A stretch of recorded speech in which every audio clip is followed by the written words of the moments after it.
You're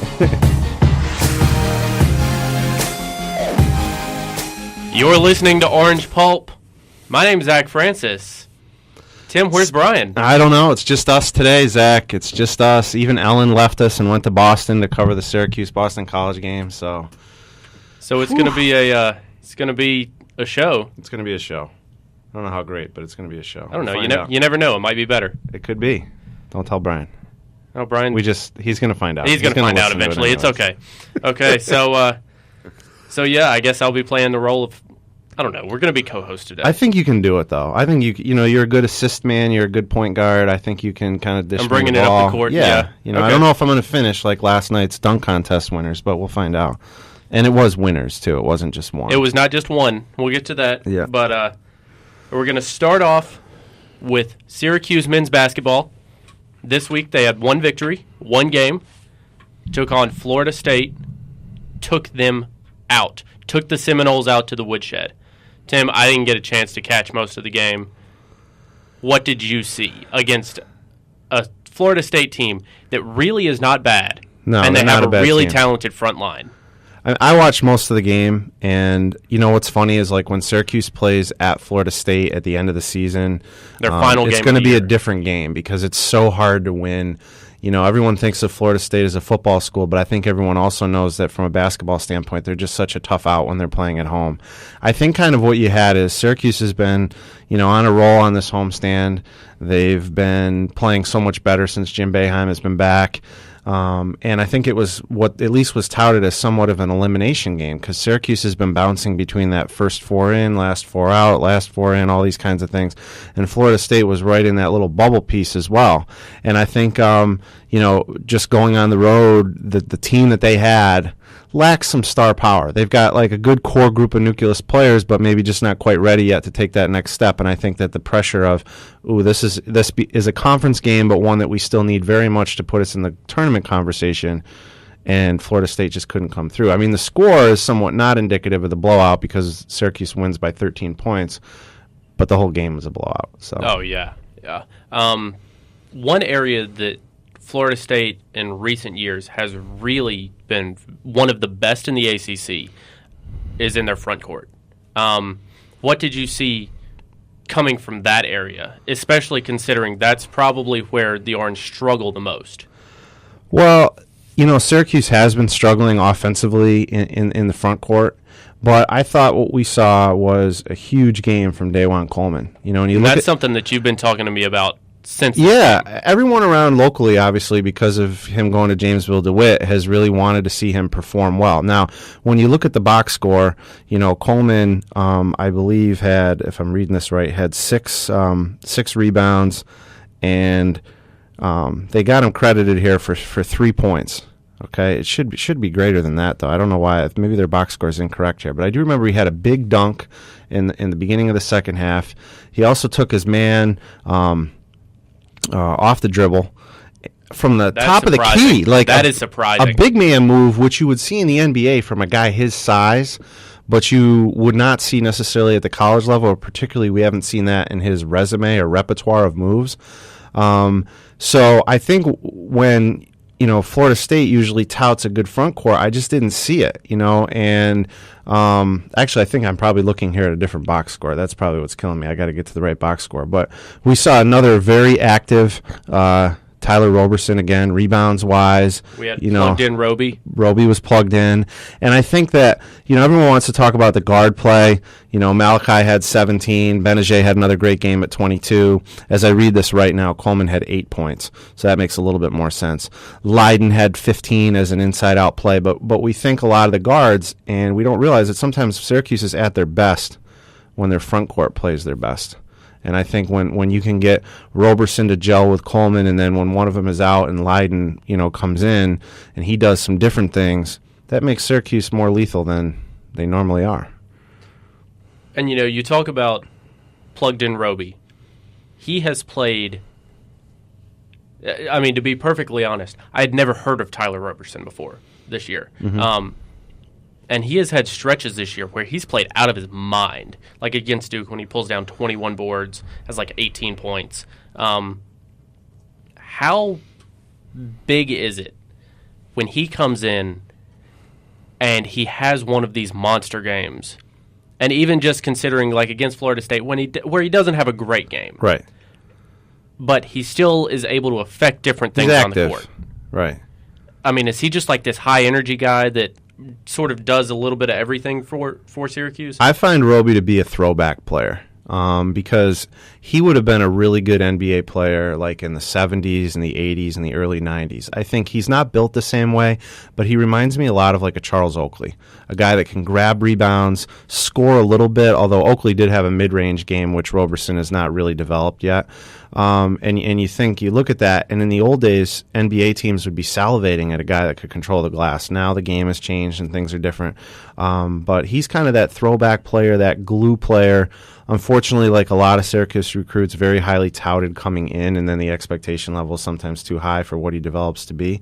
But what they're getting out of him this year and what they could get out of him in his senior year, I mean, it's kind of all gravy right now. So, his rebounding numbers were a little low in the last game, only three total rebounds. But I think some of that had to do with, Boeheim takes him out early for a real questionable substitution, which I disagree with. You don't throw the ball to your four-man in the corner and expect him to do anything on out of bounds underneath. He should be a guy setting screens in the lane, doing something where he can get the ball and do something with it, not in the corner. So he didn't play a lot of the first half. And when Roby's not in the flow, then sometimes coming back in, it takes time for him to get into the flow of the game and get those rebounds, score those points. And so, I think that affected his stat line. But and I mean, the good thing about that is that he didn't have to be on because Tyler Lydon had 15 points, 10 boards. It's sort of like I've not seen a game yet where both of the Tylers have been on. It's like one of them's on or the other one is. Right. If there could be one game where both of them were on fire, this team would be unstoppable. They really would. And this is what we've been waiting for from Tyler Lydon. And it's probably unfair that we're expecting, this much from a freshman. But I think in today's game where, really by the end of that first semester, people consider you a sophomore now and you better, play to the expectation. You better show it. So if Lydon is going to take his initiative and shoot, and certainly he's already active rebound-wise, defensively with the blocked shots. You piece all that together, and this becomes a little bit more of a dangerous team than we thought of, a month and a half ago. Yeah. Well, today, in just about 30 minutes, they'll be taking on Boston College. That's where Ellen Burr is today. Her alma mater, the Eagles. We tried to get Ellen on the phone, but she's already locked in and focused, taking pictures, pregame warm-ups. So I'm sure she is. Talking to people. So the last time that the Orange faced off against Boston College, it was the Orange's first ACC win. They were 10-7. Now they're 17-8. It's like that game against Boston College just clicked. They needed it badly. I mean, it was a time coming off lots of, losses early in their ACC schedule. But, it's really sad. I mean, showing my age again like I typically do on this show. But I remember... Typically? Like 9 all times the time. a show. Every time. But I remember when BC was really a strong Big East Conference team. They weren't necessarily going to win the league every year, but they were amongst the top 5-6 teams. And to see where their basketball program has plummeted to is really sad. And I think they would struggle against a lot of mid-major teams. I mean, I obviously watch my Albany Great Danes as much as I can. I think they would struggle against Albany. They would struggle against Stony Brook. I think if you put them in the MAC conference, they would struggle against teams like Manhattan, Marist, that sometimes have good teams. This is where BC basketball has gone to right now, and I think Syracuse comes in today, and I mean, I don't want to say it's a road game.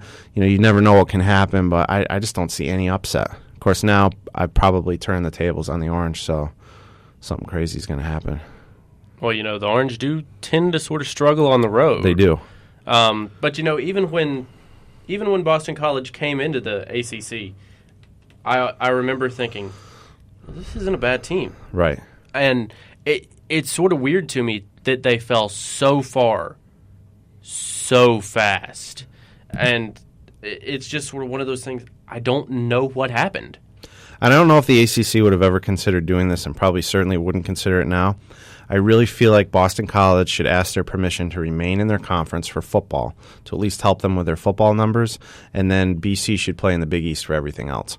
I just think school size, The new Big East has, with the exception of, I think, like Creighton and Butler, are all the Catholic schools kind of going from the East Coast all the way out to the Midwest. Pretty much, yeah. And it would have been a perfect league for BC to be back into, battling with, Villanova and Seton Hall and Providence and those kind of things.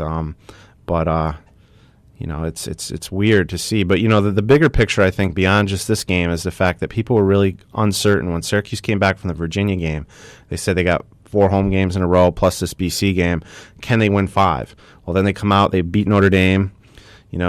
They have some tough ones with Georgia Tech and Virginia Tech. Obviously, we watched that overtime game against Virginia Tech where they came back from being down by, 8 or 10 in the late minutes of the game. Don't lead until the first shot in overtime. Exactly. So for them to possibly win all 5 of these, this is the huge. mark of their season right now. Yeah.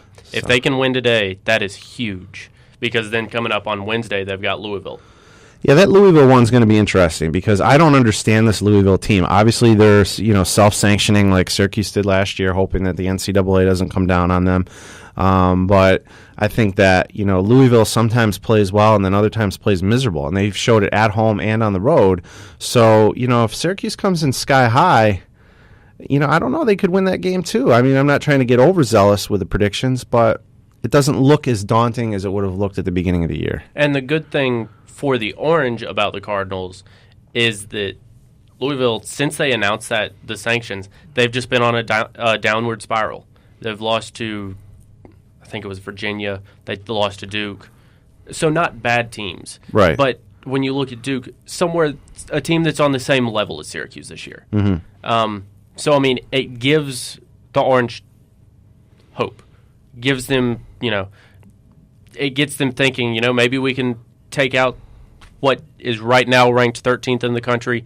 Obviously, they're going to drop now, but it gives Syracuse the hope that they can get a big win, put that on their resume. Right. Because some of their other wins are looking pretty good now. I mean, Texas A&M won yesterday against LSU. I know LSU isn't ranked and the whole Simmons phenomenon and all that, but some of those older wins that people weren't sure from the battle for Atlantis if they were going to carry as long, they seem like they're carrying now. And I mean, Wisconsin, when they lost to them in overtime, and now they're playing well. Maryland. Yeah. So things are looking. But you know what I think's funny is a lot of times when teams used to self-sanction or get sanctioned in the old days, they used to still be able to play in their conference tournament.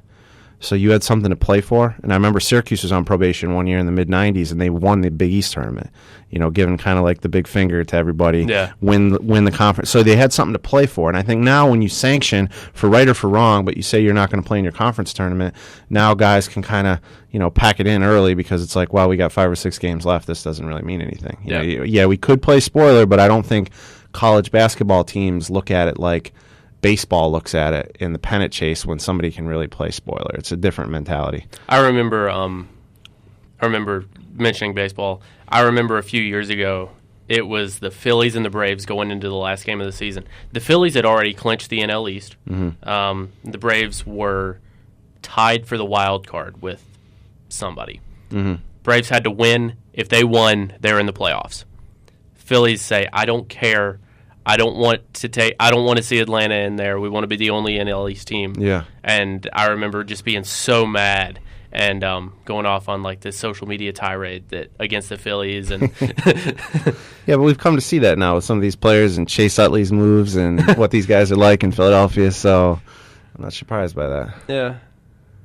But we're going to talk baseball today too. Yeah, we are. I can't wait to get to that because that will make pitchers us and feel catchers reporting warmer than we feel right now with these sub-zero 20 temperatures. So first time through everything, I guess. Well, for you, for sure, yeah. But So the Orange getting ready to take on the Boston College Eagles in just about 15 minutes. But moving from the men to the women, this last week the women they routed 2 ACC teams, took out Georgia Tech and Virginia, and we've talked about this where we see a lot of problems with this team because of their shot selection, because of the way that they play.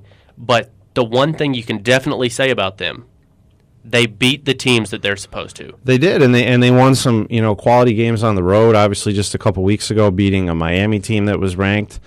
They beat a Duke team that was ranked at the time. Certainly they're not the same team they were earlier in the season.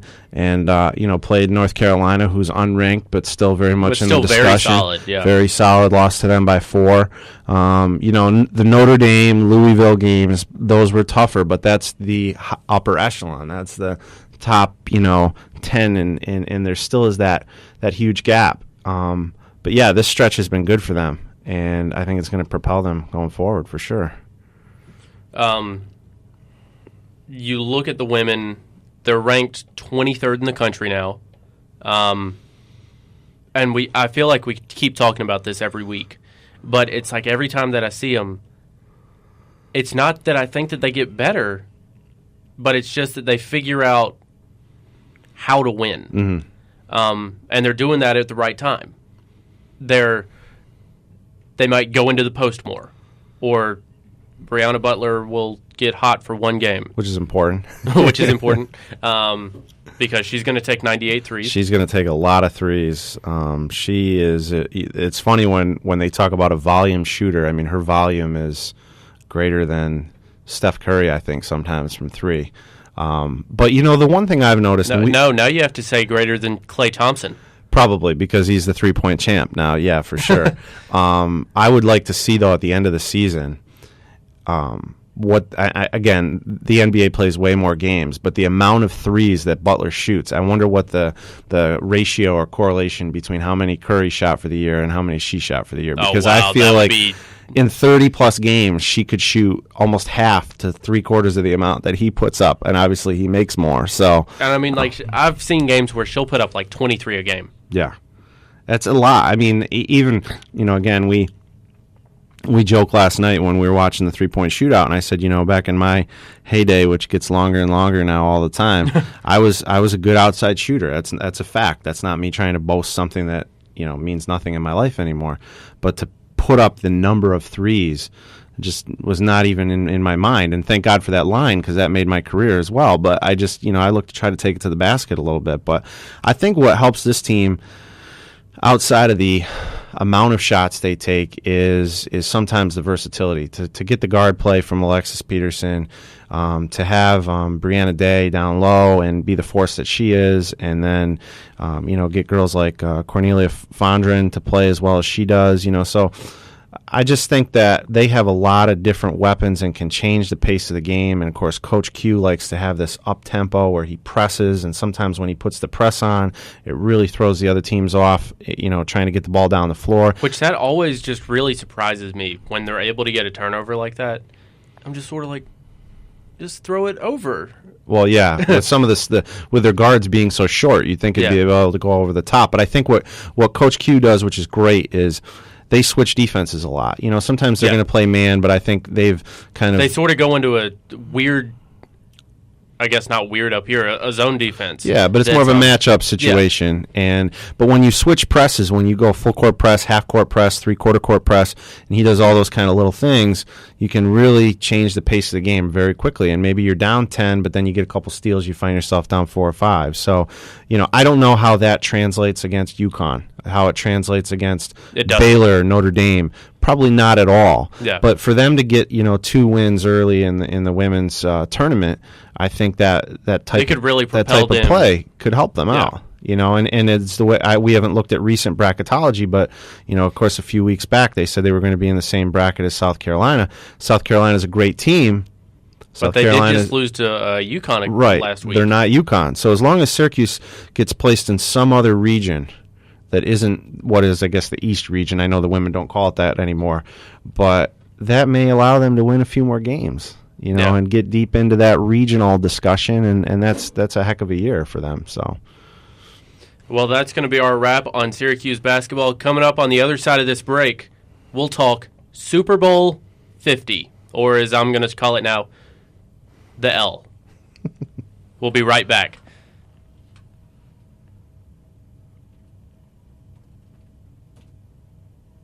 Welcome back to Orange Pulp. My name's Zach Francis. There's no Brian today. Listeners, you can celebrate.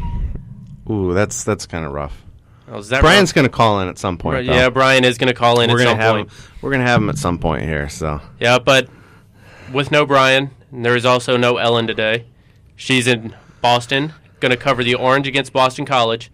I am joined as always, not as always, because you've missed more shows than anybody. I've missed more shows in person, but I've made sure to call in and at least be a part of it to some degree. It's true. It's true. So, yeah, it's just the two of us today.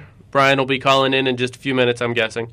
But it's sort of like that big wrap-up on the NFL season now. With the Super Bowl last Sunday, the Broncos taking out the favored Panthers.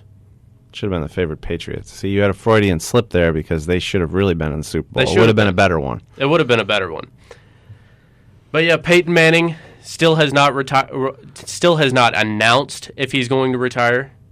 I'm guessing he's still drinking on those buds. He probably is. That was quite a pitch for Budweiser there. It was. But I think isn't Bud Light like the official beer of the NFL anyways? I believe so. So it worked hand in hand. Yeah. Some people question him saying that on the podium, but the NFL loved it. Oh, yeah, they did. So, they did. They did. And, but yeah, Peyton Manning taking out the Panthers.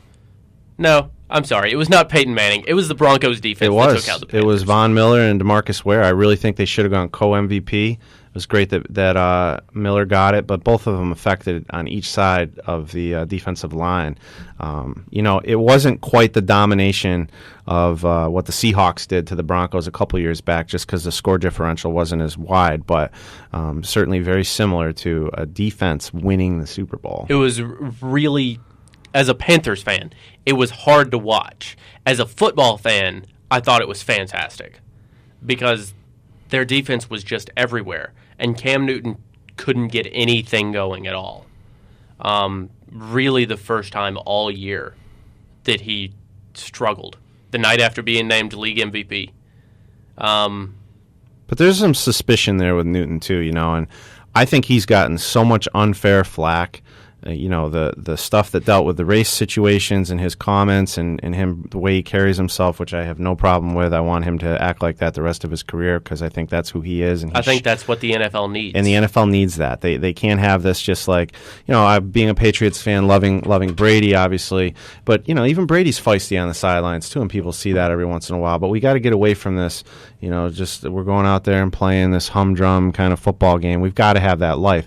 And I think post-football too, or post Super Bowl, he's gotten more. How would so many people feel if you had just lost the Super Bowl?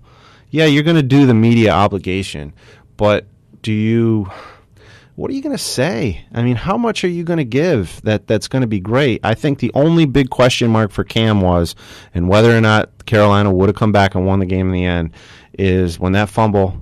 And he just kind of like, oops, I don't think I'm going to go for that. I don't necessarily know if I'm going to get hurt or one of my teammates might grab it. And I think that was the big thing. That fumble because it was weird because you saw it. I saw him. The ball's out, and he leans forward, and then he steps back. And it's like, Cam, what are you doing? It's right there. You've just got to pick it up. I guess he's thinking, I don't want to get hurt. I want to keep us in this game because if I'm hurt, then we're probably done. Right.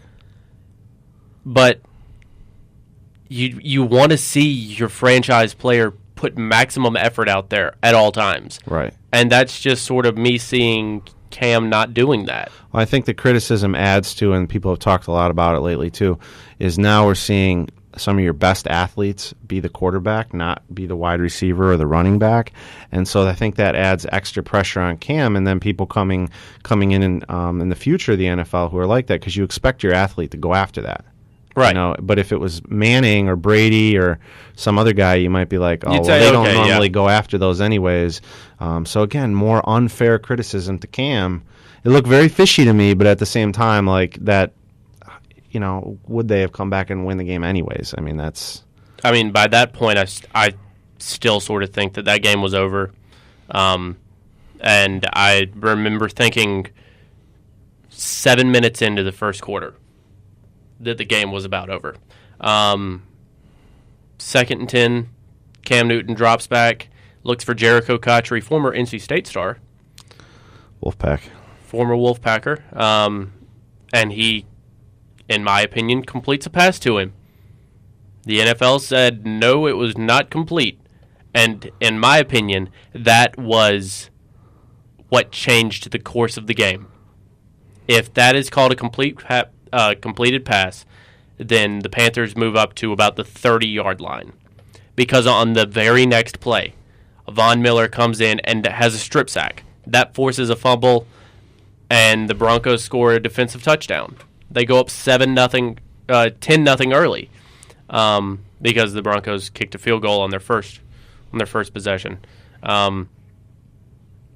Tim, I just showed you the replay. Yeah, I mean, I didn't see it. We all know from last week's show I was up in New Hampshire. You were in a Thai restaurant at the time. Yeah, I was eating Thai food for the first time on the Super Bowl, which I thought, no offense to Thai food because it did taste good. It was a little combination of Chinese and Japanese, and I like it. But I felt kind of un-American. I should have been eating wings. I made sure after I had my Thai food that I dipped into some, good Tostitos medium salsa because I was like, I've got to do this for the Super Bowl to make it official. But the Thai restaurant was very good, needless to say. So I'm in this restaurant. I'm not seeing the game. Just saw this highlight for the first time.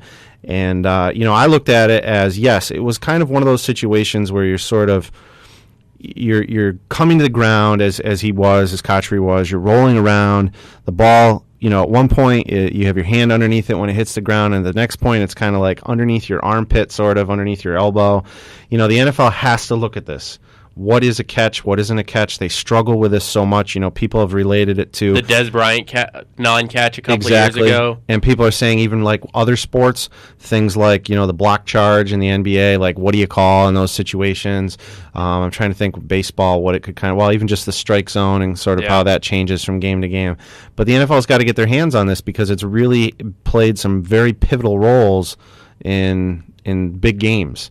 And, that's definitely, especially the Super Bowl, which is such a momentum-based game, even more so than others. The biggest sporting event really in the world. In all of sports. Yeah, it really is. I mean, if you're going to rank your great world sporting events, obviously you're going to have the World Cup. You got to put that off to the side and parts of the Olympics, and then it's the Super Bowl. And or maybe the Super Bowl's ahead of the Olympics now. I don't know.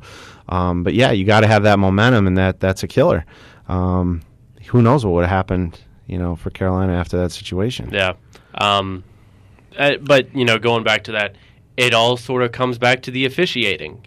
And I think the thing that we have to remember is that the officials, they're human. Even with the advent of instant replay now, they can go back and they can watch things and they can see, is it a catch? Right.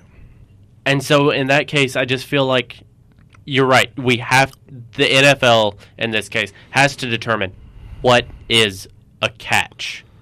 And it has to be a very strict rule of, this constitutes a catch. This is what you look for. Instead of, well, it's this number of things that it could be or it could not be. And so, as human, the NFL officials, they're going to look at it and say, now does that say, because of this, is that a catch, or because of this, is it not a catch? And so I think that they have to have very strict rules. And I'd hope that the NFL is going to look at it this offseason and try to remedy this problem. Well, it's got to be defined, but I think, too, that they always talk with these replay situations about inconclusive evidence. We watched numerous highlights last night of, Grayson Allen's shot for Duke to beat Virginia. And, from one angle, it looked like, he definitely sort of got it off. And then from another angle, it looked like his foot was still on the ground. So it's like, what do we do? So in that situation, as much as one angle was really conclusive, but another was inconclusive, which one do you pick? And then is it better to not pick anyone and just let the players finish the game? And I think the same thing translates to football. It's really weird because people were so reluctant to bring replay into baseball. And I feel like sometimes the process is weird because they've got to go to New York and they got to sit there and wait with the headsets on and all that. But it seems like more often than not, baseball tends to get it right. Because they are looking at it over, and I think basketball does the same thing when it goes to Secaucus, New Jersey. They seem to get it right. But football, because of the suspicion of the money that's involved and all these other things, even with the refs looking at the replays and someone else in a replay booth looking at things, it's always going to be kind of subjective in the end, and that's what makes it tough. So, I don't know. Yeah. And then from that, we have to go to another sort of question mark. Peyton Manning, as I will freely admit, is my favorite player to ever play the game. Reports come out over the last couple of days about a possible sexual assault while he was at the University of Tennessee. Tim, I mean, this guy that is just so well respected throughout the league, throughout all of sports. Earlier in the year, you have the HGH come out that's pretty much been disproven at this point. And now you've got this sexual assault thing. How does this tarnish Peyton Manning's legacy? Because obviously it doesn't help it. I think we have to put things in perspective. If you want me to take this so you don't have to say too much about your favorite player. That's fine. I thought about this today, and I said, first of all, let's look at the victims. And if there are victims and if there are multiple victims, because now they're saying 6 to 8 or something like that, women have come out to say that this happened and that happened. And I will say it wasn't just Peyton. It was members of the team. Right.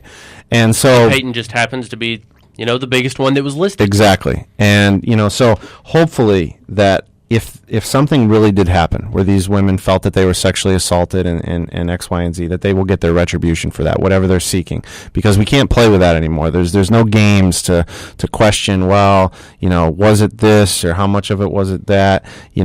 In most cases, the women are the victims and they are the ones that can kind of decide what happened because they're in the victim piece and we're not, and we don't understand that. We weren't there for those events, so we can't really discredit what their claims are. And even when you go through a court of law, sometimes there's settlements and things like that, and we still don't know all the facts. So if he and several of his players at Tennessee at that time did this to these women, then they should be ashamed of themselves, and it's something that they should live with the rest of their lives. Okay, but let's the players that is, and hopefully the women again can get over these situations, which are not easy to get over. I mean, my sympathies just go out. You hear these stories over and over again. It seems like, I don't know if things have been suppressed for years, but it seems as if more and more of this is coming out, and it's rampant almost on college campuses, whether it be at that time or this time, and I'm wondering who's bringing up men in today's society that let them think that this is okay, that this behavior is okay to dominate women and treat them with such disrespect. I don't get it, but that's another topic that I probably don't have enough knowledge of because that's not something I'm a part of. Right. But when you compare Peyton Manning to some of the greats of other sports, let's look at this, and I'm not saying it's right that we should forget these things, but this is how people view them. So Babe Ruth, alcoholic and a womanizer. Right? Yep. Mickey Mantle, alcoholic womanizer. Joe Namath, alcoholic womanizer. So there you've got some of the icons of sport. Yeah, the icons of the sport that they're in. And what do we remember Joe for? Predicting the Super Bowl championship. We remember Mickey Mantle for having those boyish good looks and just crushing the ball miles. And Ruth is Herculean, like greatest baseball player ever. Yeah, I mean, we could make claims for other players, but he's in that Muhammad Ali category. Then we look at basketball. The three guys from the 80s to 90s that made the game what we know it to be today, saved the NBA, and then propelled the NBA. Magic Johnson, HIV, came from unprotected sex. He said it. It wasn't a blood transfusion. Now, did he cheat on his wife at different times? I don't know. Maybe, yes, probably. I don't know. Larry Bird, my favorite basketball player of all time. He had a daughter while he was in, I think, college or just shortly after. Never has recognized her. Maybe he does now, but at least for a long period of his career, never recognized that he had a daughter. That's pretty sad, that you would do that. And then Michael Jordan, we have so many questions about Michael Jordan.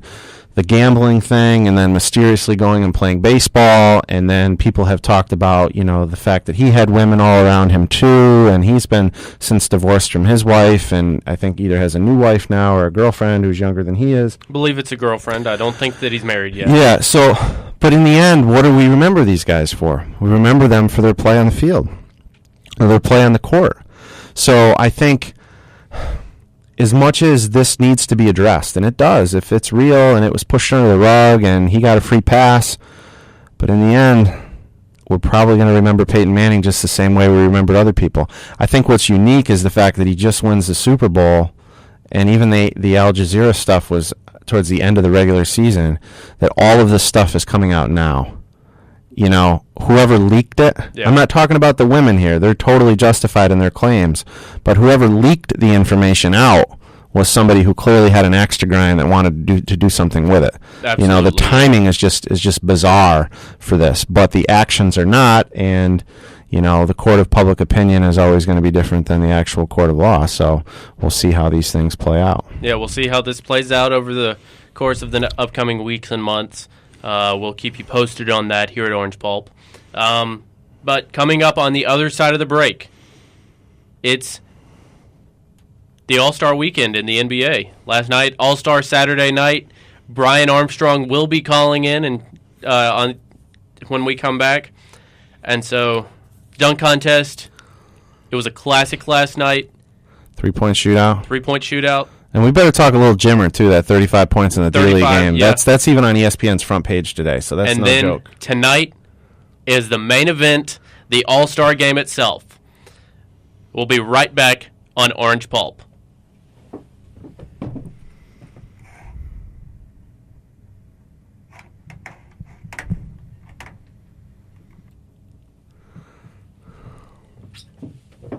Welcome back to Orange Pulp, and we are joined by Brian. I was going to try to build it up some, but then I was just like, it's Brian. Well, I do have to say that you and I should be... I'll just let everyone down.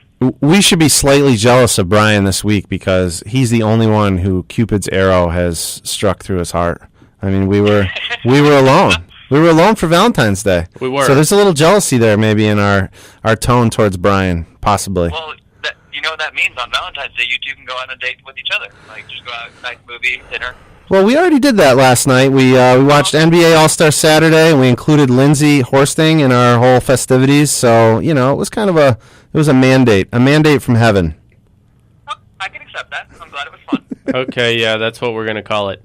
So, yeah, Brian, just sort of recap your weekend for us. Yesterday, it was the Ultimate Frisbee tournament thing. Well, yeah, this weekend's been me running around like a chicken with my head cut off. So we had the tournament yesterday for the Ultimate Tournament. It's called a hat tournament when teams are randomly selected based on skill level you match up. And it was in Rochester. It's one of the biggest ones. There were 16 teams, so that was fun. We got destroyed. It didn't do well. I actually did pretty decent, but as a team, we did not do well at all. No more concussions, Brian, was there? No, there was none. Good. So it was the team's fault, not yours. Well, yeah, I would go with that. I'm fine with that. Actually, it was the person who you rate yourself on a scale of 1 to 5 without going too deep into it, but the person who had probably should have been a 2, being like 1 being the worst, 5 being best, rated himself a 5. So he was supposedly our best player. It didn't work out well. That sounds fun. I love the player. I love the people that always rate themselves better than they are. Yeah. But the one team that ended up winning it all, 2 people who were really, really good rated themselves as a 1 and a 2. So they said that they were terrible, so that they got a stacked team. So there's a little flaw in the system. Yeah, that is a little flaw where you're ranking yourself. Yep. And then you've seen Deadpool now, the movie that I've heard you talk about for the past month, and I have been so excited for this movie, and the thing is I'm not the biggest fan of Valentine's Day, but I was trying to figure out how I could spend it with my girlfriend and also do the tournament and everything to that effect. And, well, Squirtle, or as her given name is Mackenzie, Squirtle's the nickname. I think we've mentioned it on the show before, being, hey, let's do it Friday. Let's celebrate Valentine's Day on Friday, and we'll go see Deadpool. And I think that was a win, the fact that she was like, hey, let's go see Deadpool for our Valentine's Day movie. That was a win for you, though, Brian, wasn't it? Was that a win for her, too? Yo, she wanted to see it more than I did. I Boy, I believe that for a second. You are a lucky guy. She's already seen it twice. Wow, she's already seen it twice. Okay. Yeah, she went and saw it yesterday. Wow. Okay. Yeah, with her sister. Okay. Well, Brian, it's All-Star Weekend. Yay! Brian is not a fan of All-Star games. I don't see the point in like the competitiveness. Just there is none. Did you watch All-Star Saturday Night last night? I didn't, but I watched the recap. So because obviously I was playing during it, so I couldn't see it. But I have done the recap and looked some stuff up online. Did you guys get on? You were playing at like 9 o'clock last night. It's the tournament. We got there about 5 p.m. and the tournament ended at midnight. Okay, so like 3 hours past your bedtime. Yes, very much so. Well, so what'd you think then? If you saw these highlights, and some are saying that this brought the dunk contest back 30 years, back? With these two, and for seeing highlights for the dunk contest, and actually, I haven't watched a dunk contest from start to finish in years, but seeing the highlights and being able to go through, it actually was a decent one. And did you think the right person won? That's a better question for you guys. I thought that Aaron Gordon should have won. That dunk over the mascot was insane. That was incredible. I've never seen something like that. What did you guys think of... we have a quick celebrity minute from my dad who's trying to send me a message. Shaq only gave it a 9 was what he was trying to say. Well, I think Shaq, people again, and I thought that the judging, like George Gervin and guys like that, were a little generous, but I think Shaq feels like he played against some of the greatest dunkers at different times, and his scoring was more rigorous. That towel and like covering his head, like that's not really that good, So I don't know, it was weird to see Shaq as a judge in this situation, considering every dunk he had was just like a power slam. Yeah, it was a two-handed power slam. It reminds me, remember when Dwight Howard had that, not the year that he won, but the year that he had the sticker dunk that went like 12 feet forward, the year that Robinson won, where all the scales were just so low. It was, I believe, when they were in Vegas, if I remember correctly, where everyone just got given low scores, and Jordan was one of the judges, Dr. J was one of the judges, and all the scores were just much lower than everyone anticipated. It almost felt like that a couple times with him.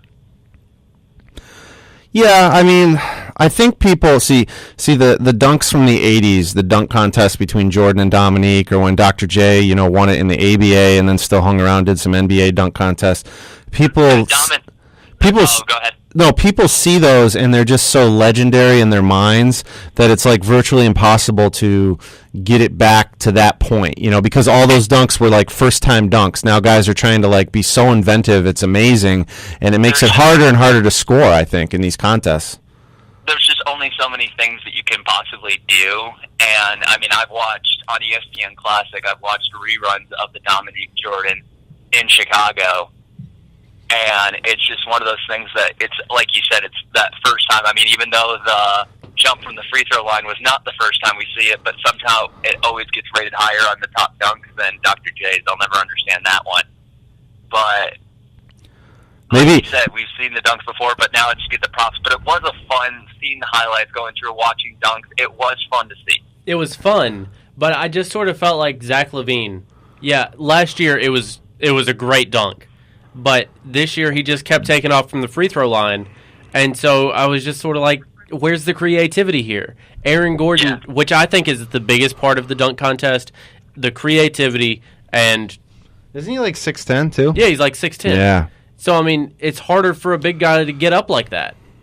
I think him and Dominique are... think about Sage Steele just completely cutting off any political conversation. Did you guys see that? I thought it was really smart. I didn't see the video, but... hilarious and awesome. I can only imagine how awkward it must have been, especially after a celebrity game that we're having political conversations. And was this guy a Canadian, too? He was a Canadian. And he was talking about American politics? He spends a lot of time in the U.S. Really? Interesting. Yeah, because he started talking about the universal health care, and Sage Steele was just like, nope. Just like, nope.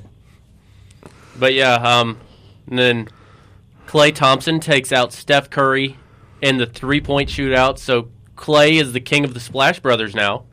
Yeah, but just the insanity of, think of that for a second, of how just stupid they are from outside, that they have the last 2 3-point winning contests, which I know isn't the end all be all. It's the concept of how they do that in a game too.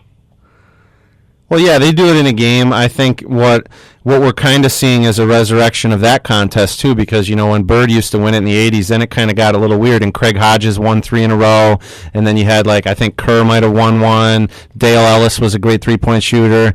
We're seeing some of that again. It's weird to see how the 3-point shooting contest has become almost like the contest, and the dunk, although was great last night, takes a back seat to that. Yeah. So, well, then a couple of years ago when Jason Capono won 2 in a row, and you're like, oh, who? Yeah. And then the next year you're like, oh, he won it again. And then you never hear from him again? No. Yeah, you're definitely going to hear of these two people. Yeah, you might hear about them. I've got a weird question for you guys.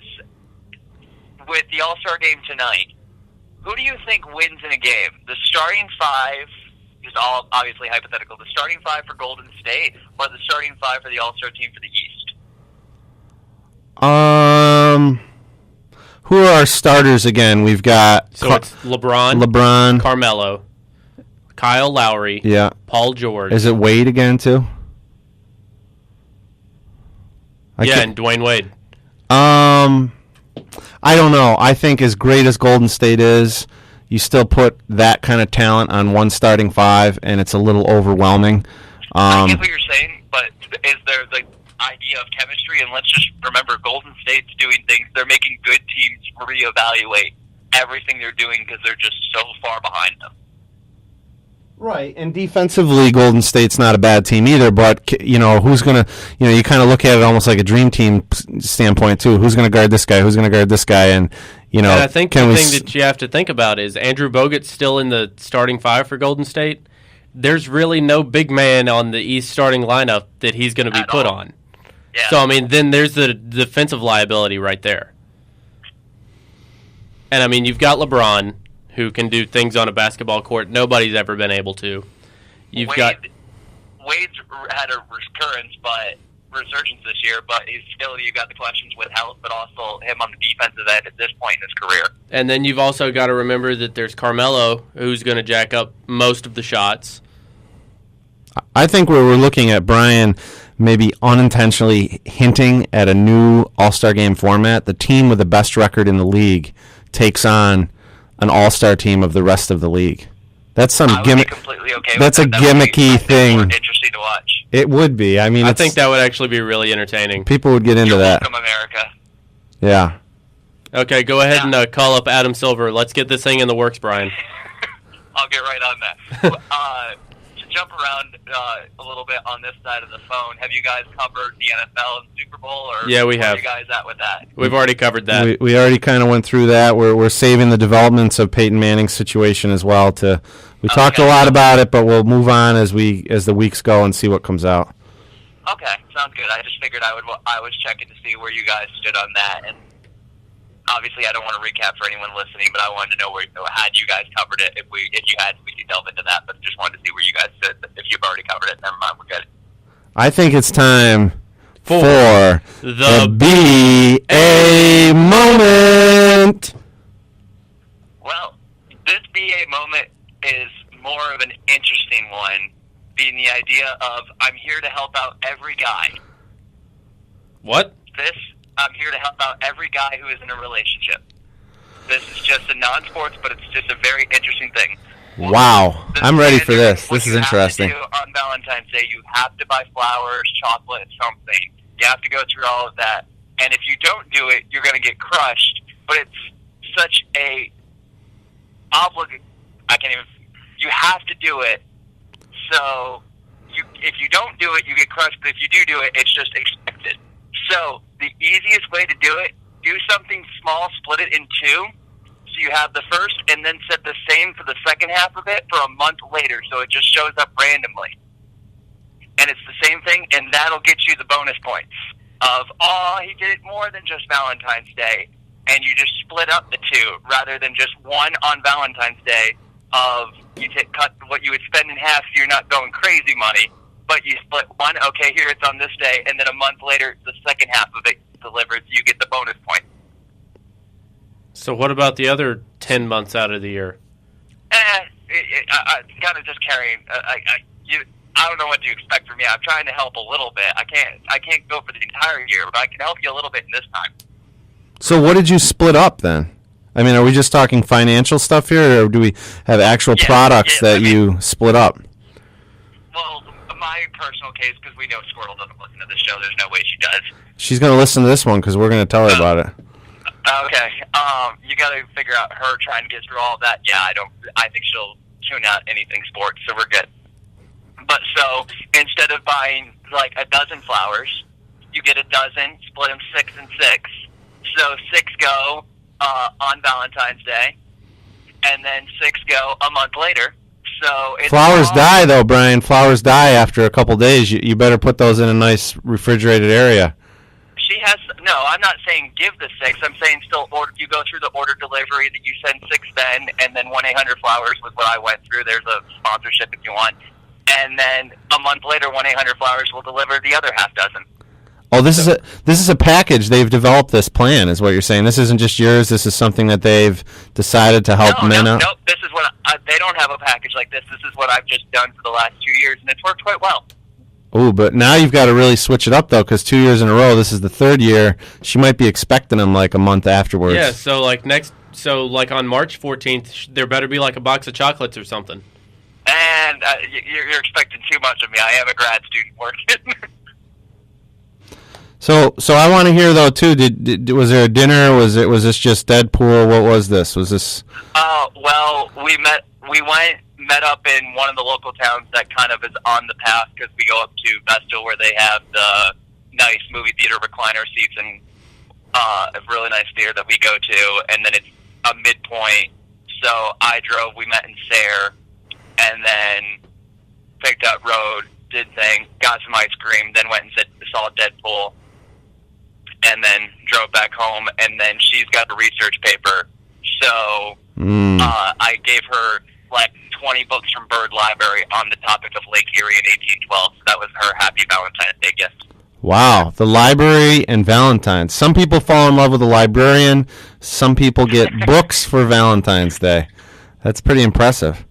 Wow, and you guys got ice cream too, Brian. That was kind of a risky move when it's 15 below zero that you went right for the cold stuff. But I'm proud of you. That shows guts and guile right there. Hey, I will take a chocolate milkshake anytime. Well, that's the BA moment for today. Brian, thanks for calling in. Coming up on the other side of the break, we'll be talking spring training. Pitchers and catchers are reporting this week. Tim and I are excited. You're listening to Orange Pulp. We'll be right back.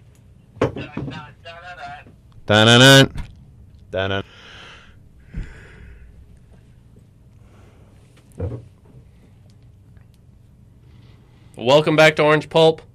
My name's Zach Francis. We're with Tim. We just had that Brian experience. The BA moment. The BA moment of Valentine's Day and, how you do it right, according to Brian.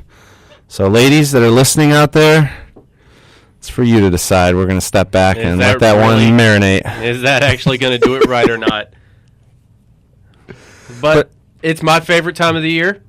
Did we want to, because I know you said pitchers and catchers. Did we want to talk about NBA Finals favorites second half, or do you want to skip over that? We can go ahead and talk about Let's that. just do. I think that's quick because this year, we don't seem to have as many teams in the mix as we would in other years. I think the West is very top heavy right now, which in the past used to be and the Spurs. Yep, and OKC is shortly behind them. So we're seeing that, and then in the East, we've got Cleveland sort of just out in the one spot. They're going to stay there, but the real intriguing battle is kind of the 2, 3, 4 seeds. Is it going to be Toronto? Is it going to be the Celtics? Is it going to be somebody else? How far is Chicago going to drop? Because they keep with Jimmy Butler out, and obviously I think Noah's still out for several months after his injury. So it's interesting. Will there be a team? Because of course the All-Star break's really not the true halfway point. It's already further along. So is there anybody that makes a run in the next 30 games that can propel themselves into a 7 or 8 spot in the East right now? So you never know. Maybe the Knicks can.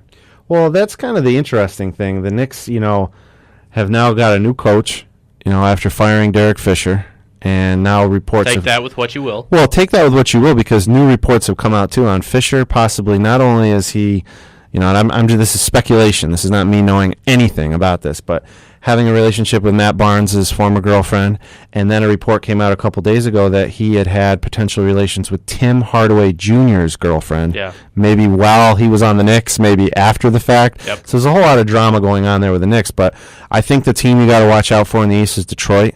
Detroit's been pounding on the door this year. Andre Drummond's having a great season. Maybe a first-team All-NBA. Yeah, probably. I mean, he's having a monster year. You know, Greg Monroe going to the Bucks apparently was a great thing because those two, not necessarily from a personality standpoint, but couldn't really coexist on the floor at the same time with what they were trying to do. When you have two centers on the court, really, then it's just going to mess up the whole dynamic. It clogs the lane. And, you know, we in the past, like 80s, you know, Mikhail Parrish, like Mikhail could have been a center on someone's team, and they coexisted. But the game is different now, and it's more wide open. You got to have that space in the middle. You can't have two guys clogging it up. So, you know, I think Detroit's a team to look for. Charlotte's hanging on at that 8th spot, but I just can't see them. But they're in sort of a downward spiral. Yeah.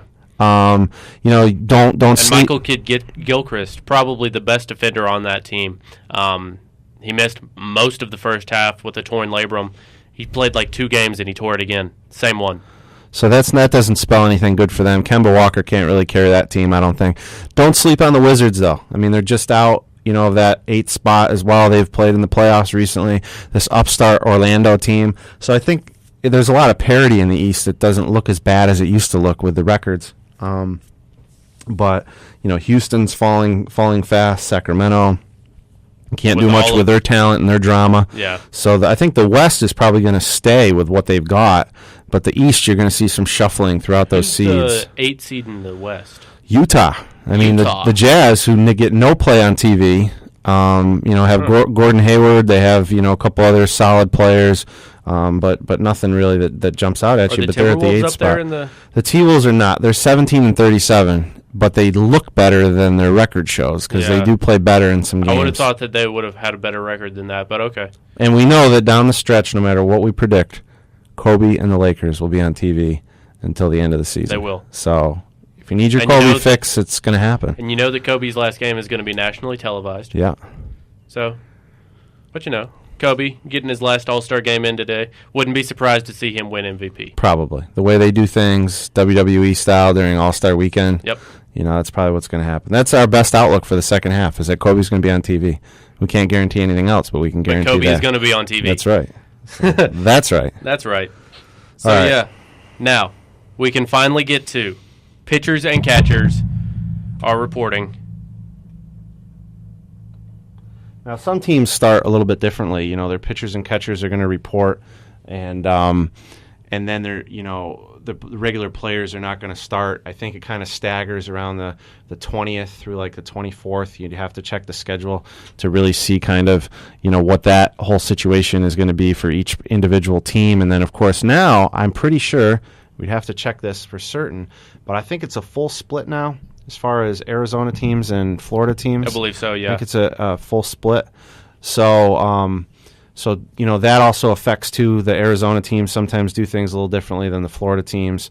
Grapefruit League, Cactus League. So that's all going to be coming soon. And then, of course, the games, I know, like, particularly from a Red Sox standpoint, they always do a split squad at the end of February with Boston College and Northeastern. Every year, and then they get their start. So the games will be really in about another 2 weeks. And then we'll have a full month of minor league baseball. Or, I mean, really, it is kind of minor league baseball. Minor league, yeah. But spring training baseball on MLB Network. So, I mean, I'm really looking forward to it. One of the most entertaining games I've ever been to was the Rays played at the Durham Bulls, their AAA affiliate. And I was like, oh, this is awesome because I'm getting to see the top minor league talent in the organization and some of the major league talent. I mean, Evan Longoria played. Carlos Pena was on the team at the time. So, I mean, it was cool because I was getting to see players that I probably wasn't going to get to see live anyways. It was very cold that day in North Carolina.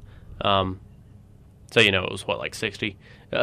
Was this the trip, did you say, was this the trip back up just before the season started, or did they actually go to North Carolina to, like, play a game just amidst just their play a grapefruit game. schedule. No, Okay. no, it was the last spring training game of the year. Oh, so when they start to work their way back and up. I think Okay. they started the season in Baltimore that year. Okay. Yeah. Okay. But can we get sort of like an outlook or a prediction or something for the season? I'm just going to say, who do you think is going to be a team that's going to surprise people and your possible World Series champion? Wow. Well, you know what's funny is we know that since the Giants didn't have a good year, last year, really. I mean, I can't remember if they snuck in the playoffs or they were just outside. So they're ready now. This is another year for the Giants to win, based on what we've seen it's an even year. Yeah, based on what we've seen the last handful of years. And I think the Giants did some things in the offseason to kind of improve their team a little bit. Did just announce yesterday that Madison Baumgartner is going to be their opening day starter. Okay. And we know he probably might hit a homer or two in that start because the guy can rake. He can. I'm intrigued this year on a lot of levels. First of all, can Toronto continue what they had before, with last year's team? I know they re-signed Donaldson to like a 2-year deal to kind of extend him and keep him there. Obviously David Price signed with the Red Sox, a signing that I was not really too excited about, but maybe he'll have a great year. So pitching is always the concern for Toronto. But if you're in that AL East again, Yankees get their bullpen better with Chapman. There might be a suspension there where he may not play right away, but they'll still have him down the stretch. Another one of these guys that thinks that it's okay to hit women.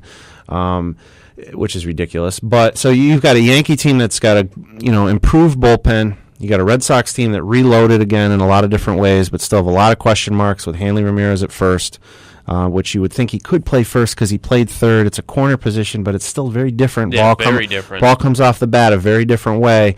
I think he might be okay there. I'm not sure how Baltimore is going to be, and Tampa, they have their runs during the year. So that AL East is always very unpredictable, and I don't know whether it's the power division or not. It's Big Papi's last year. It is Ortiz's last year, and I think we're going to see some great things from him again, as usual. Although I always hate the fact that he did not take the steroid. That's what he said. I hope he never took the steroid. But we move over to the Central. Who wins the Central this year? Is Kansas City the team again, or are we going to see Detroit, who made some moves, be the team? Cleveland's always a surpriser. And I think the thing you've got to remember with Detroit is Miguel Cabrera is actually healthy this year. Yeah. And that's what really held them back. One of the top 5 best players in the league in all of baseball. When he's not healthy, that just hurt that team so much last year. Well, that, and I think, if you have a healthy, Victor Martinez, too, for the entire season, that's a great bat for them to have. I'm trying to think here. I know they made some other moves, too. They did bring in Jordan Zimmerman as a pitcher. Yeah. That's a good replacement for some of the moves. Will they have a healthy Jose Iglesias at short? He's not. His bat has improved since he left the Red Sox, but obviously more of a glove man. You still have Ian Kinsler. I'm trying to look at some of the other guys here that they've got. J.D. Martinez as an outfielder. If that Detroit team is healthy and they get any good pitching, the Royals got to be looking at some other teams in that division. Got to be, yeah. So the West a little bit different. Some years it's Texas, some years it's the Angels, some years it's Oakland. The Astros. Some years it's the Astros like it was last year. Can the Astros build off of that awesome season that they had? I don't know. You don't know if that's kind of like a one and done for them situation. So the one good thing for them is that all of their talent is so young. It is. It's important, and everybody said that they kind of developed a year early. The American League is very wide open, I think, in a lot of ways, which is not what it used to be. And I think if you look at the National League, that you've definitely got your top-tier teams and everybody else. Exactly. St. Louis is obviously going to be in the conversation every year. It's going to be Giants-Dodgers for that division. Now we know we got, Washington is a legitimate team. And the Cubs and the certainly Mets. On the rise. I'm curious about the Mets. Them being my National League team. Some people criticize me for having a National League team. I have an American League team, so it's fine. Who is it again? The Indians. Oh, it should be the Red Sox, but well, I know part of the team. So. That's right, you do. But I don't know what's going to happen with the Mets. Obviously, they got Cespedes back. David Wright, hopefully healthy David Wright, who could only really come back for the playoffs last year, had that really kind of like undisclosed back injury that they were even talking he should never play again if he wants to live. Yeah. So that was really scary. Obviously, the Mets got a little blow to their bullpen with Henry Mejia now being suspended for life from baseball. Right. To be kicked out because of substance abuse. I don't know what to make of that because I don't want to generalize in any way, shape, or form. But we do know that in some cases, some of these Hispanic players that come from absolutely nothing, great talent, but come from nothing. And they're very poor countries. I don't know what I would do too, to try to find a way to stay in the league and have a career. So substance abuse is obviously a negative viewpoint for baseball and for fans, but, the guy was probably trying to do everything he possibly could to stay in baseball. And then the other team, sort of the team that we wonder about every year, can they make that next step, is the Pirates. They're always in this NL Central conversation. Yeah. They get into that one wild card game, and then they lose it. They lose it, and they've got a solid team. I had a chance to go see the Pirates play a couple of years ago, and the atmosphere at PNC Park is unbelievable. The people, it's almost like a renaissance, a revival. Like they thought maybe Clemente and Stargell were in the outfield or something. And that's McCutchen and some of their other players now. So, I think, as you said, it's top heavy in the NL. More wide open in the American League. It's funny when I talk first, I jump right to the American League because when your favorite team is in that league, I always jump to the National League. And that's who you talk about first because that's what you see. But on a side point for baseball, which has nothing to do with the teams, is I did read the other day that there was a class action suit that baseball was involved in with Comcast and DirecTV over the packages. I did not read this. Yeah, and I don't want to say a lot of stuff because I don't know the ins and outs of it, but apparently there could be some significant discounts on the MLB Extra Innings package to the point of where you will pay less, obviously, but you can also get the package with just your team. Oh, and it only costs like $80 or something like that to just have your team. That's huge. So that's an interesting thing, like a la carte, like a buffet style, where maybe you could pick 3 or 4 teams and put your package together, or just pick your own team. So I thought that was kind of interesting. But there was some regional issues with blackouts too, and they wanted to kind of rectify some of that. So as much as people say baseball is kind of behind NFL and maybe even the NBA, sometimes there's still a heavy interest and people want to see their teams, especially if they don't live in the area where the team is. Right. So. Well, I know it's my favorite time of the year, and I'm pretty sure it's yours too. You feel warm when you watch MLB Network. You can feel the warmth coming through the heat, TV. And then you watch some of those early games and you realize, oh, when we were kids, Florida used to be a lot warmer because you watch some people are bundled up at these spring training games. So it's not really as warm as it is, but hopefully we'll see some good games, get some ideas about guys that are going to make teams, guys that are going to get cut, minor league prospects, all those kinds of things. I mean, I've been watching a lot of the minor league prospects over the last few years, and I really hope that there are some really good players in the minors, and I hope that some of them can make the rosters. Like a guy that I'm a big fan of his name's Tyler Naquin. He's in the Indian system. He's got a heck of an arm. I've seen him take it from the outfield wall and throw a strike at home plate. That's like Puig. Better. Wow. Better, because he played center and played center field, and he would take it from about 375, throw it without a bounce. It's one of the most incredible things I've ever seen. Joey Gallo plays for the Rangers. Got a taste of him last year. Dude can rake. He hits the long ball. And in that ballpark, too, if you can get up and play at the major level, if he's going to start at the minors or whatever the case may be, that's a hitter's park in Texas for sure. So yeah. And then are we going to see any cases like Chris Bryant last year where he just wasn't quite developed enough coming out of spring training, but on that 18th day, he's ready to go? I don't know. I haven't heard those names yet, where I feel like Bryant's name was discussed a lot even before sort of knew that before the game started being played.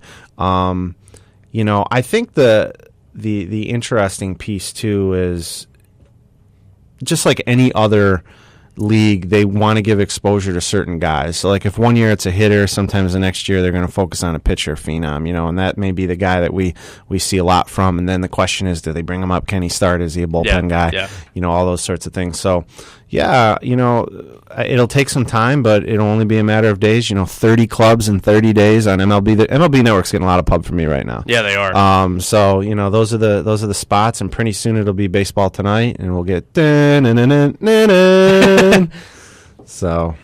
I'm going to go ahead and make my World Series prediction: Giants over Astros. Wow, that would be like the National League World Series right there, with the Astros still not in our minds being an American League team, despite the change in uniforms.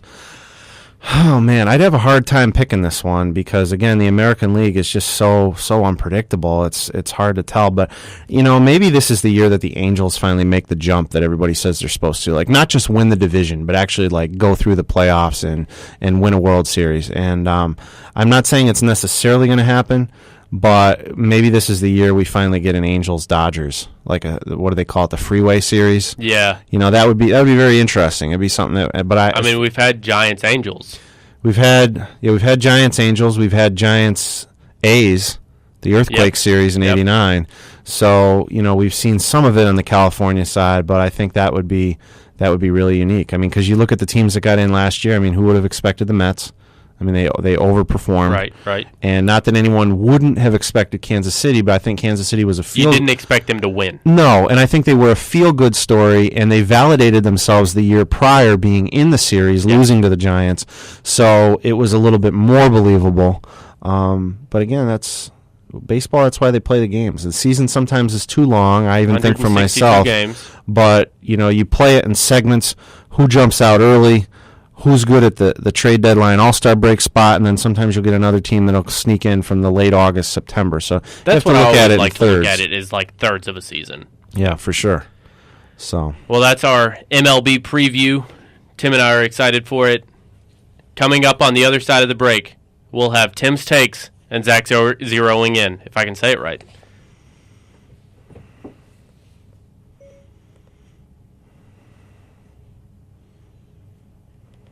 I gotta figure out what this zeroing in is going to be today.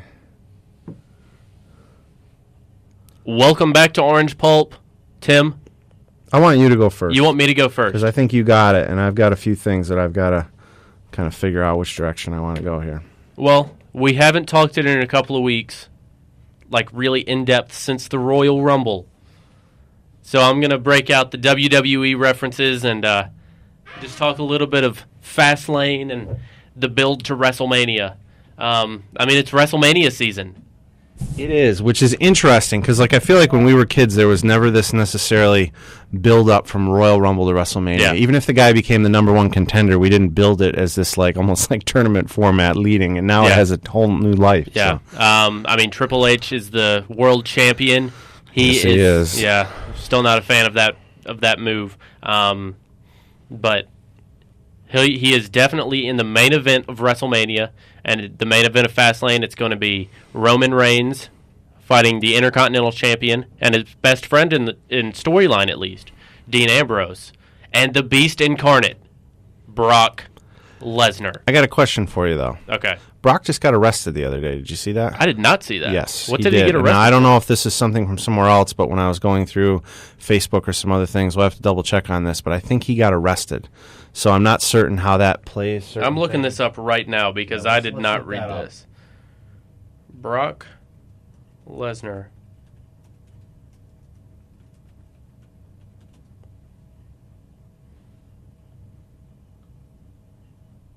I mean, he got arrested in 2001. Maybe this was one of that sponsored content that was thrown up. So let's scratch that until we know for certain.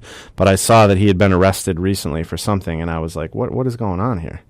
So. Yeah, I don't see anything like that. Okay, so no arrest. Arrest. Back to your match. So I mean, obviously, it's pretty clear that Roman Reigns is going to win this one. A lot of people are saying that I want to see Dean Ambrose win. I'm sorry, it's not gonna. They're talking a match with Dean Ambrose and Chris Jericho, which I think would be awesome for the Intercontinental Championship. Would not mind seeing AJ Styles get thrown in there. surprise entrant at number 3 in the Rumble. So Fastlane, they want to build it so that it's more than just a speed bump on the road to WrestleMania. And I think they're trying to do that this year. It's not one of those things that you're going to do in a year. But the way that I see it is WrestleMania is going to go down in a couple of different ways. It's going to be Triple H reigns in the main event for the WWE World Heavyweight Championship. If I was booking it, it would be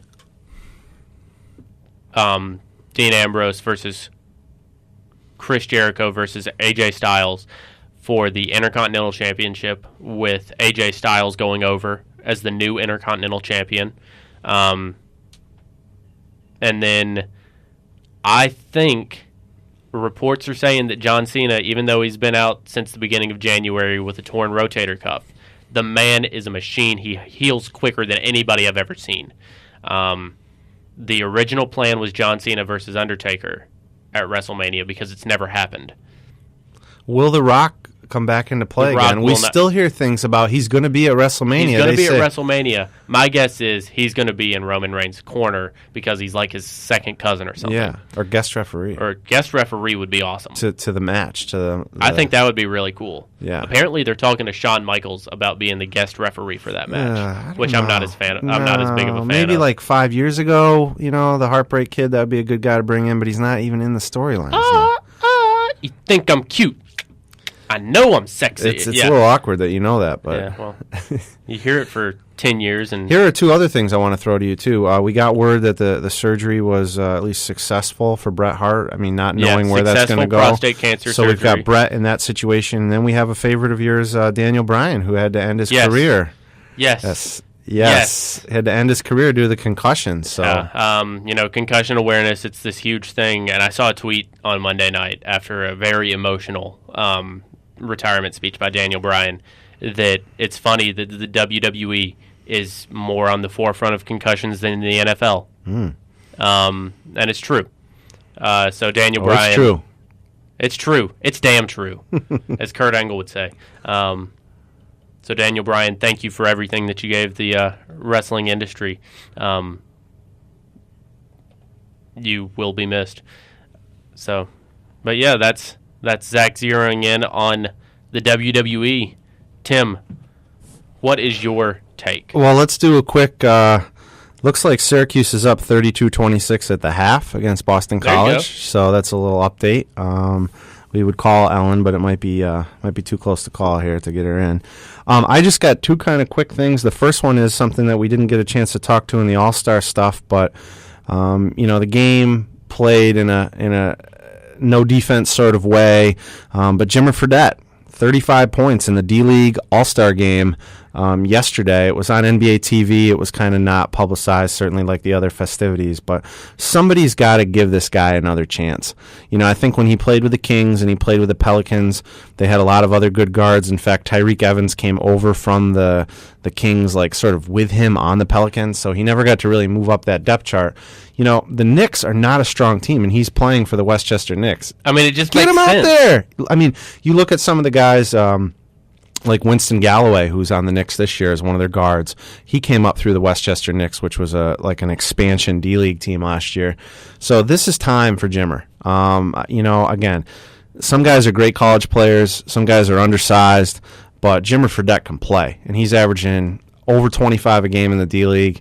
If 35 last night. Yeah, if they want this minor league system to legitimately work, I know some teams do have semi-ownership. Everybody except for like 6 teams or something. Yeah, there's one D-League team, and I'm blanking on who it is. I'd have to look it up here. I want to say it's I don't know. It's like the Mad Ants or something like that. I'm not sure. Maybe like Fort Wayne or something like that, where they're like affiliated with all the remaining teams that don't have a direct affiliation. But then there's even some guys on the teams that are directly affiliated that aren't like the property of the NBA team either. So there's a chance that like Jimmer's just on a D-League contract right now, and he's not technically under the Knicks, umbrella or what have you. But to think when some of these teams down the stretch want to make a move, want to make a trade, maybe you just bring a guy up and that helps you out. Yeah. Or, maybe some other team, I would hope the Celtics, but some other team would look at what other teams have in the D League and try to pull from there. Great prospects and stuff. Yeah. Yeah, I mean, it's not how the NBA works, so I don't know if that's what we're going to see. So I just wanted to mention that. And then I also wanted to kind of shift back a little bit to politics, since I'm still kind of coming off the wave of the New Hampshire primary. And you're all rested up from that now? I think so. I believe possibly. We'll see. We'll see how the week goes. But just seeing some highlights of last night's Republican debate, and I'm really not trying to shift people to who you should vote for because I have no idea who I'm going to vote for. But, it seems like when the Democrats talk, and they're starting to get a little ugly, too, with some of their ads and things they say to each other, but they actually talk issues and seem to outline issues a little bit. And the Republicans, it's blood sport. And like last night, I don't want to repeat some of the comments because if I didn't get them fully right, I don't want, maybe Trump's Secret Service coming after me right now. But just the way they just yell at each other. Rubio accused Cruz of not being able to speak in Spanish. Then Cruz spoke in Spanish right back to him. Trump has been ridiculing the Bush family. Said last night to some degree that Barbara Bush should run for president. Like just these bizarre, weird remarks. And of course, I had been at a rally recently where he had said some inappropriate remarks related to women, describing another candidate. Just this Republican thing makes for unbelievable television theater, but I'm not quite sure what candidate is going to come out of this, and at the same time, which one of them would run with each other. You could maybe see Bush, Kasich, but that's it. That's the thing. It's like every year you see a number of them after they start to drop out. You see a number of them sort of form a team or something. Yeah. You're just not seeing where that's a possibility this year. Not seeing it at all. I almost feel like it's going to be whoever wins the nomination is going to pluck somebody up that you might have not really heard of. Yeah. And Trump's going to put his family and his business buddies in the cabinet positions that maybe they have no idea how to, So what I would like to see from a strategic standpoint, and again, I'll be honest, I would never vote for Trump under any circumstances. But these guys, if they want to get rid of him, then they should have some little conversation and say, hey, just like WWE, we know we're going to go at each other later. But let's make sure we get him off the island. And I just don't see that joining forces. Christie tried to do it towards Rubio, but should we see some of that going towards Trump? And if they can get him off the island, then they can go at each other, and then there'll be one last man standing. So, I don't know. It's funny because you have Bernie running for the Democrats, who really is kind of like an independent under the Democratic umbrella, and you got Trump doing the same thing, who's really probably not a Republican, but he's using that to get his message out. So we still got a lot of time left with this. It's like picking the NCAA tournament. It's just after the first weekend of the regular season. Just rip it up and throw your brackets out. So those are my Tim's takes. All right. Well, thank you for listening to Orange Pulp. Next week, hopefully, we'll have Brian and Ellen back. You never know. Maybe I'll be gone next week. No, I won't be. I'll be here. Thank you for listening to Orange Pulp. Please follow us on Twitter at OrangePulp1. Please subscribe to the YouTube channel that you're listening to right now. That's right, you're listening to us right now. So, we're Orange Pulp. My name's Zach for Tim. Thank you for listening to Orange Pulp. And we'll be back with you, if I can say this. We'll be back with you next week. Dun, dun, dun, dun, dun. Dun, dun, dun, dun, dun.